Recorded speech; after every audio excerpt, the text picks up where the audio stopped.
Assalamualaikum warahmatullahi wabarakatuh. Perkenalkan, saya Fitri Oktaviani dengan NIM 20062024. Saya berasal dari Prodi D3 Teknik Sipil dan Bangunan Universitas Negeri Padang. Pada video kali ini, saya akan menjelaskan materi tentang semen Portland pada mata kuliah Teknologi Bahan Bangunan dengan dosen pengampu Ibu Dr. Engineering Primayani Putri, STMT. Selamat menyaksikan, enjoy for watching. Selanjutnya, untuk slide pertama, semen Portland. Kata semen berasal dari bahasa Latin, yaitu cementum, yang artinya pengikat atau perekat. Dengan kata Portland, diberikan karena kemiripannya dengan batu alam yang keras di daerah Inggris, Portland. Secara umum, semen itu berarti bahan yang memiliki sifat perekat yang mampu mengikat bahan mineral menjadi suatu kesatuan yang padat. Dan semen adalah hasil industri dari paduan bahan baku. Yang pertama ada bahan baku kapur yang menjadi bahan utama yang membuat semen berasal dari alam yang mengandung senyawa kalsium oksida atau Ca. Yang kedua ada tanah liat, yaitu bahan alam yang mengandung sifat silika oksida, aluminium oksida, besi oksida, dan nikel oksida.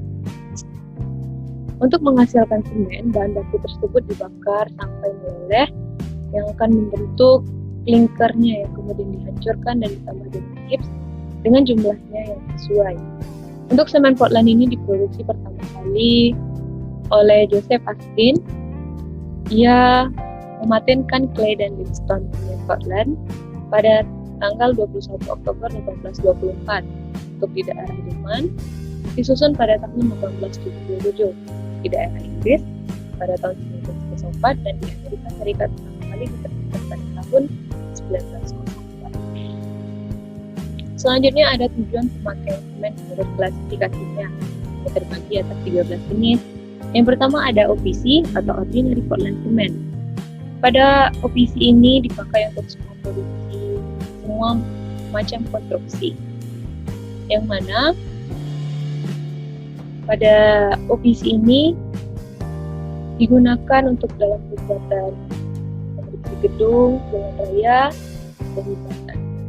Yang kedua adalah MSR atau Moderate Sulfur Resistant, yang mana dipakai untuk kebutuhan semua macam konstruksi, yang mana dia dibutuhkan sifat ketahanan sulfatnya yang sedang, yang mana kandungan tersebut masing-masing 0,08 sampai 0,17% dan 135 ppm. Yang ketiga ada High Yearly Strength Cement. Semen yang ketiga ini yang mempunyai kekuatan tekan pada awal yang tinggi dan juga kekuatan pada umur yang panjang juga lebih tinggi dibanding OPC. Pada semen ini diklasifikasikan sebagai semen jenis 3. Pada ASTM disebut tipe 3, yang mana dipakai untuk concrete product and pre-stress condition tinggi, yang mana penggunaan semen dalam pembangunan jalan layang dan landasan lapangan udara. Selanjutnya ada low heat of iteration cement, yaitu yang mengandung beberapa sifat. Yang pertama ada panas hidrasi yang rendah, yang kedua memiliki tekanan awal yang rendah, yang ketiga yang pengeringannya adalah rendah, yang keempat alkimianya terutama terhadap sulfat. Yang ini disebut juga dengan tipe 4, di mana pemakaiannya semen ini digunakan untuk beberapa penahan tanah, bendungan besar, bangunan dengan massa besar. Yang kelima ada High Sulfur Resistant Cement, yaitu semen yang mempunyai sifat ketahanan yang tinggi, kekuatan yang tinggi, atau disebut juga dengan semen jenis 5, yang pemakaiannya digunakan pada bangunan di daerah pantai, bangunan di atas tanah. Selanjutnya ada Super High Yearly Strength Portland Cement. Semen ini digunakan untuk kebutuhan konstruksi yang perlu cepat selesai atau vertical grouting. yang mana perkembangan kekuatan tekanan yang tinggi sehingga kekuatan tekan umur 1 hari dapat menyamai kekuatan tekan 3 hari. Makanya itu tuh diperlukan dalam pembuatan yang rentan waktu yang cepat. Yang ketujuh ada colloid semen, yaitu pemakaiannya dalam bentuk slurry semen yang dipompakan mengingat pergeseran-pergeseran halus dilakukan pada formasi yang dalam dan sempit, misalnya dikenal oleh semen. Yang kedelapan adalah blended Portland semen, yang mana semen ini dibuat dengan cara mencampurkan material. Bahan ini dicampur membentuk senyawa hidrat, akan bereaksi dengan CaOH2 yang dilepas oleh reaksi semen dengan air hidrat, akan mengakibatkan beton lebih rapat, lebih kuat, kedap air, tahan terhadap pengaruh klor dari air laut, linkage. Selanjutnya, yang nomor 9 ada semen Portland Pozzolan, yaitu campuran semen Portland yang mengandung kadar pozzolannya 10-30%, yang tujuannya untuk tahan sulfat, tahan suhu tinggi, panas hidrasi rendah, baik digunakan untuk beton massal seperti bendungan. Yang ke-10 ada semen alumina, yaitu semen yang dibuat dari batu kapur, yang mana masing-masing digiling halus dicampur dengan perbandingan tertentu lalu dibakar dengan suhu 1600 derajat Celcius.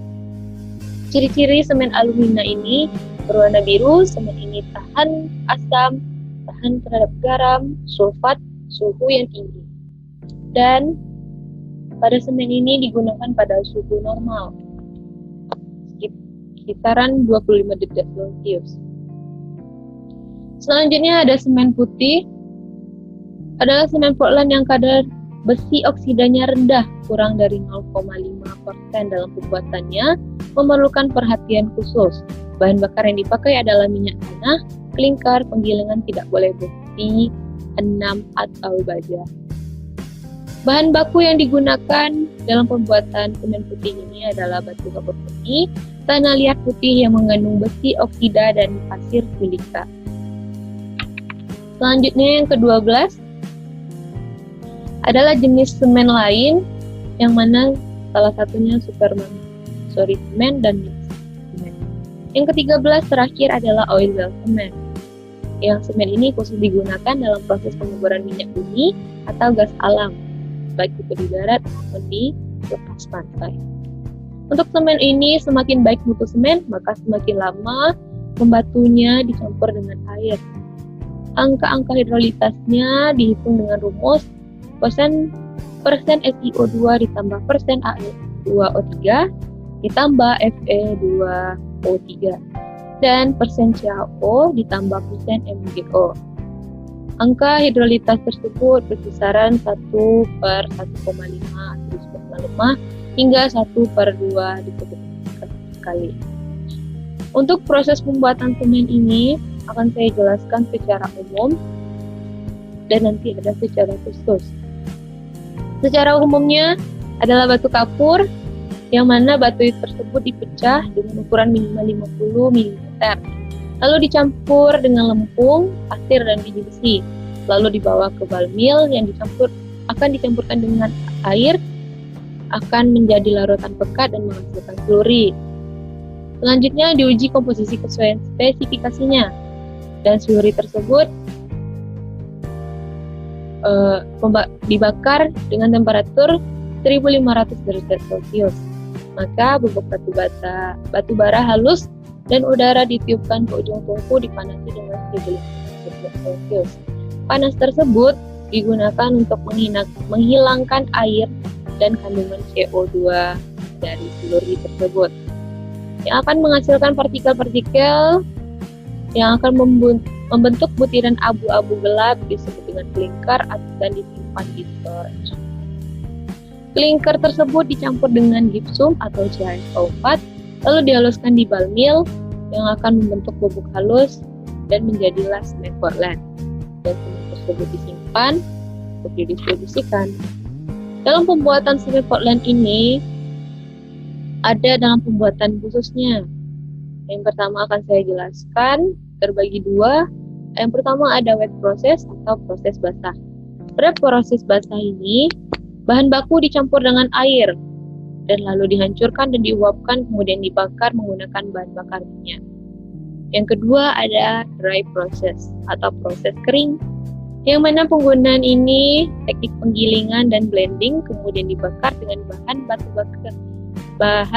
bakar batu bara yang meliputi 5 proses. Yang pertama ada proses pengeringan dan penggilingan bahan baku. Yang kedua ada proses pencampuran agar kandungan bahan-bahan tersebut dicampur sampai merata. Yang ketiga ada proses pembakaran untuk menghasilkan terak. Yang keempat ada proses pendinginan terak. Yang kelima ada proses penggilingan akhir, yang dimana klinger dan gipsum digiling dengan mil.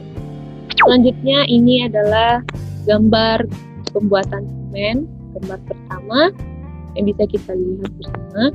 Yang kedua, gambar kedua juga ada gambar dalam proses pembuatan semen, dan ini gambar yang ketiga ada proses pembuatan semen tersebut yang sudah saya jelaskan. Selanjutnya, hasil akhir semen industri akan berbentuk bubuk, yang mana melalui proses pergantongan dengan kemasan berupa zat berukuran 40 atau 50 kg. Selanjutnya kita masuk kepada komposisi kimia pada pengolahan semen. Ada beberapa bahan baku yang digunakan. Yang pertama ada kapur atau CaO, ada silika SiO2, ada alumina Al2O3, dan besi oksida atau Fe2O3. Selanjutnya, aturan penggunaan zat kapur. Jika zat kapur digunakan secara berlebihan, akan menyebabkan terjadinya perpecahan semen setelah timbul ikatan. Dan jika batu kapur tersebut kurang, akan menghasilkan semen yang lemah, dan bila kurang sempurna dalam pembakarannya akan menyebabkan ikatan rendah. Selanjutnya adalah dampak lingkungan dan sosial dari pembuatan semen tersebut. Yang pertama ada dampak lingkungan dari lahan, yaitu penurunan kualitas dari segi kesuburan tanah akibat penebangan tanah liat. Perubahan ini dari segi waktu akan meluas ke arah menurunkan kapasitas penampungan air akibat pengaruh juga. Dan dari segi ruangan akan mempengaruhi keseimbangan atau keselarasan tempat. Yang kedua ada dampak terhadap air, yang mana kualitas air bertambah buruk akibat limbah cair dari pabrik dan menimbulkan lahan kritis yang mudah terkena erosi akan mengakibatkan pendangkalan, yang pada akhirnya akan menimbulkan masalah banjir pada musim hujan. Kita lihat dari kuantitas air atau debit air akan menjadi berkurang karena hilangnya vegetasi pada suatu lahan yang akan mengakibatkan penyerapan air hujan. Maka akan berakibat mendapatkan bencana kekeringan akibat kekurangan air tersebut.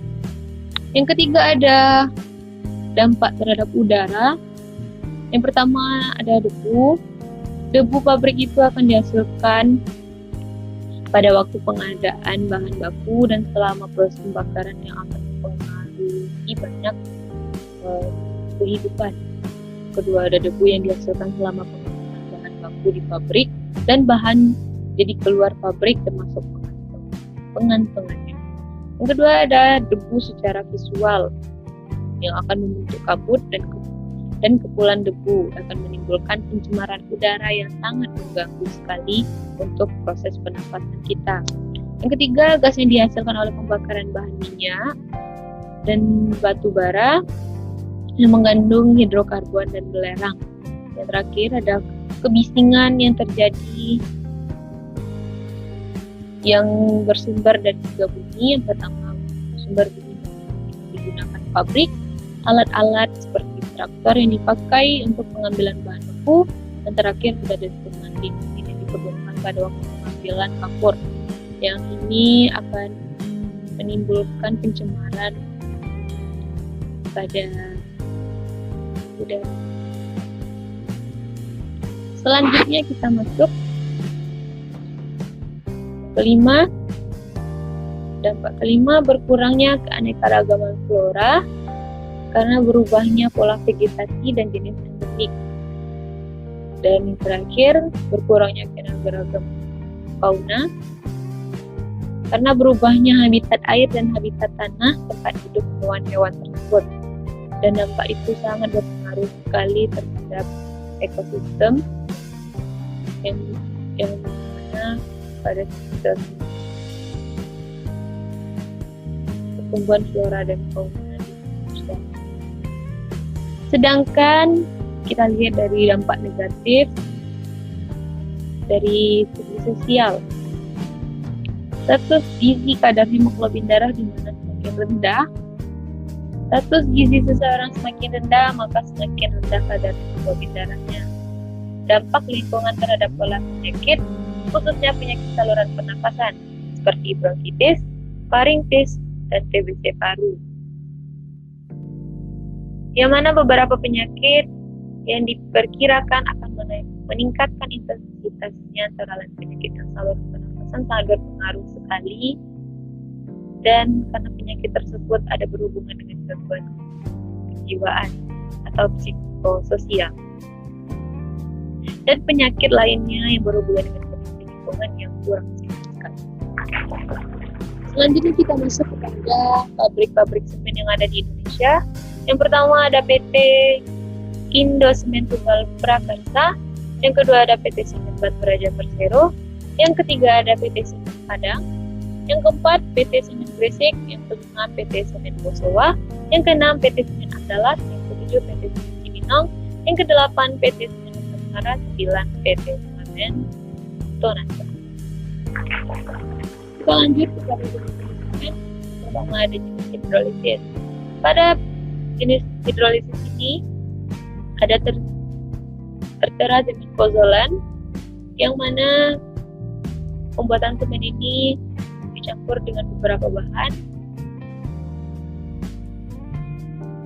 yaitu dimix dengan fly ash atau sisa pembakaran batu bara, silika fume, dan tebu kata.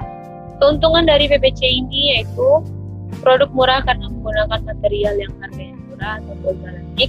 Yang kedua, memberikan karakteristik ketahanan terutama dalam struktur hidrolik dan struktur kelautan. Yang ketiga, ada mengurangi panas hidrasi. Yang keempat, ada PVC lebih halus dari OPC sehingga mengurangi retak. Contoh pemakaian PVC ini dalam pembuatan pier jembatan dan batu. Yang kedua, selanjutnya ada jenis-jenis semen non hidrolisis. Yang pertama ada gips, dibuat dari campuran CaSO4 dan H2O yang digunakan sebagai material dekorasi interior dan pelestarian dinding. Yang kedua ada limestone, dibuat dari kapur alam atau dolomit yang dibakar sampai 1.500 sampai 11.000 derajat Celcius. Yang ketiga ada magnesium yang digunakan untuk interior saja karena kurang baik terhadap udara lembab. Yang terakhir ada semen belerang, yaitu beton yang dibuat dari semen belerang ini tahan serangan asam, garam, mudah leleh dan tidak tahan beku. Dan kita lihat bersama ada komposisi semen menurut jenisnya. Untuk tipe 1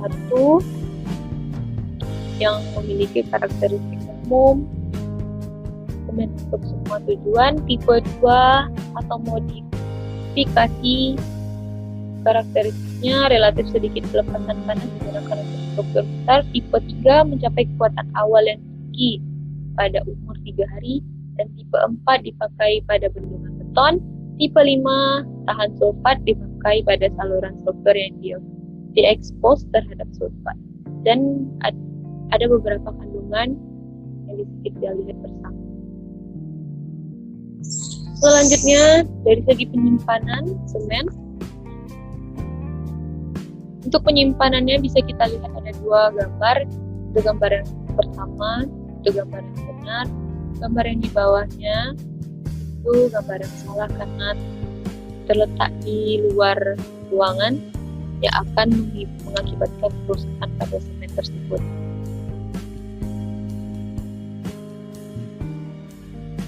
Selanjutnya, pengujian semen. Untuk pengujian semen pertama di lapangan dengan beberapa langkah. Yang pertama ada cek kondisi kantung semen. Yang kedua, semen harus berwarna abu-abu. Yang ketiga, semen harus halus, tidak boleh kasar seperti pasir. Yang terakhir ada semen diuji dengan pencampuran air.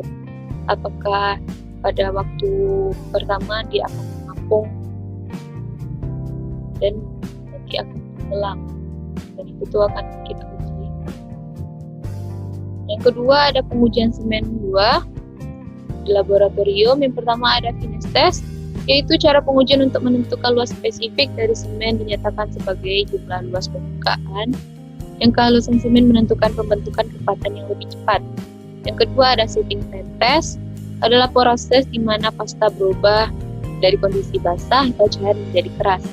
Yang ketiga ada strength test pengujian, kekuatan semen ditentukan dari pengujian tekan. Yang terhadap kubus mortar dan beton. Selanjutnya ada pengujian semen. Yang terakhir disebut soundness test atau keutuhan. Setelah pasta semen mengalami setting, tidak boleh ada perubahan volume yang besar. Semen yang mengalami ekspansi seperti ini diklasifikasikan sebagai angsal. Selanjutnya ada semen Portland putih, yang mana semen ini berwarna putih dan dihasilkan dengan cara penggiling gerak yang sudah dijelaskan sebelumnya. Secara khususnya ini, penggunaan semen Portland ini digunakan untuk semua tujuan. Dalam pembuatan, adukan semen serta beton tidak memerlukan persyaratan khusus, kecuali warnanya putih. Sekian dari video kali ini. Jika video ini bagus, silahkan di like and subscribe. Semoga video ini sangat bermanfaat. Dan jangan lupa untuk memakai masker, mencuci tangan, menjaga jarak, agar rantai penyebaran COVID ini segera usai, supaya kita beraktivitas seperti biasa. Terima kasih yang sudah menonton video ini. Stay healthy and enjoy your life. Thank you so much. Jangan lupa selalu berdoa kepada Allah Subhanahu wa Ta'ala. Assalamualaikum warahmatullahi wabarakatuh.